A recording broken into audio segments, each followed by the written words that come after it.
wadada isku xidha magaalooyinka Garowe iyo Laascaanood ay muddooyinkii dambe xukuumadda Soomaaliland ka waday dayactir iyo dhisme iskugu jira ayaa waxa maanta kormeer ku tagay maamulka gobolka Sool iyo sidoo kale xogayaha fulinta ee dawladda hoose ee degmada Laascaanood kuwaas oo dheendheen ku sameeyay halka ay marayso dhismaha iyo dayactirka wadada laamiga isku xidha magaalooyinka Garowe iyo Laascaanood.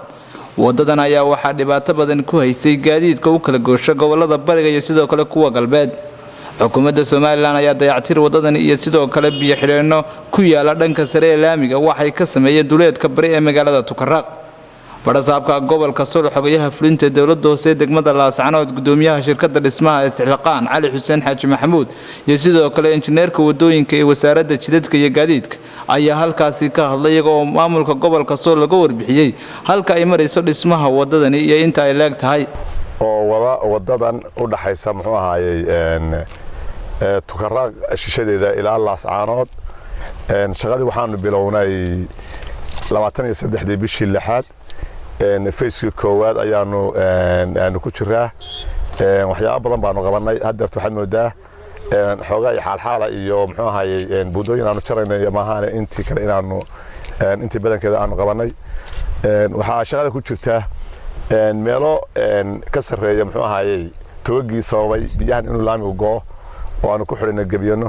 shaqadina ay ka socoto oo aad arki doontaan insha Allah maanta waxa kormeer noogu yimi shaqada barasaabka gobolka iyo xogahayihii degmada Laascaanood oo indhayn ku sameeyay muxuu ahaayay sida ay shaqadu u socoto hawshan waxa maskax badan geliyay oo in badan wadooyinka ay goonaayeen muxuu ahaayay madaxweynaha iyo wasiirka muxuu ahaayay horumarinta wadooyinka iyo agaasimaha maareeyaha wadooyinka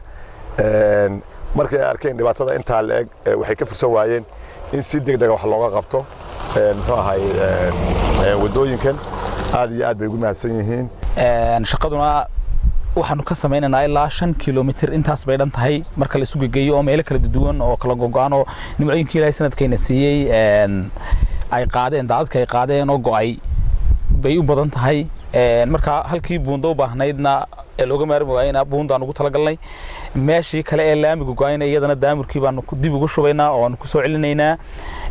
imika waxa gabagaba ah fayskii koobaad oo buuxintii waan soo buuxinay waxa noo harsan kaliya tahay imika in wixii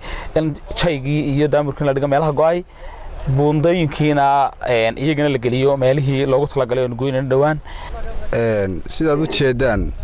halkan goobtan aan ku sugannahay waa goobtii uu ka socday dhismihii wadadii weyneed ee isku xidhaysay magaalada Tukaraq ilaa iyo gobolka magaalada Laascaanood ee xarunta gobolka Sool oo dhismuhu laga soo bilaabay 23 bishii lixaad 2018 maantana ay tahay 3 bishii toddobaad 2018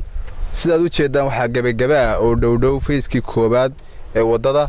oo ah intii magaalada koonaheeda ilaa iyo koonihii kale ee magaalada Tukaraq runtiina waxaan uga mahad celinaynaa kambaniga Sixlaqaan iyo hay'adda horumarinta wadooyinka hadda ka soo waxaan salaamayna madaxweynaha iyaga jamhuuriyadda Soomaaliland mudane Muuse Biixi Cabdi iyo madaxweyne ku xigeenkiisa waxaan kala salaamaynaa maxay tahay wasiirka horumarinta iyo wadooyinka wax qabadkii Soomaaliland waxay ku maamaadaa warin dhaadhaama maareeyaha wadooyinka isaguna waa la mid waxaan ku mahadsan warin dhaadhaama waad aragtay waa kugu wari alxamdulillah rabbil caalamiin xukuumadda jamhuuriyadda Soomaaliland deegaanka Tukaraq ay ku sugnayd anagu askari khaliya maanan keenin waxaan wax ku gorgortamaynaa wax qabad dhaba runtii saad socotaan wadadani waxa soo gaaray damage aad u fara badan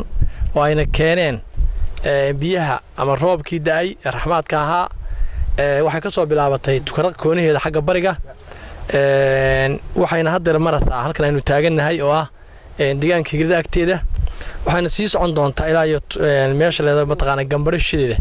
waana 5 kiiloomitir oo meelo kala duwan laga sameyn doono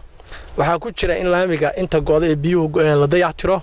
oo sidiisii hore lagu soo celiyo waxa ku jira buundooyin iyagoo la gelin doona meelaha biyo miranada waxa kamid ah xagga sare ee deegaanka Tukaraq ama jiido hore meel kamid ah oo dooxa ay biyo ka yimaadeen ee damage ugu badan gaarsiiyay oo iyaduna saad ku arkasaan clipka ama warkan laga sameeyay in dhagax lagu xiro si casri loo xiro runtii waxaan halka ka marqaati kacaya in shaqadu ay u socoto si aad iyo aad u qurux badan. ومحمود هذا نسكر محمود قريتي فيك عالمي جاي سومالي نيوز deegaanka Tukaraq ee gobolka Sool.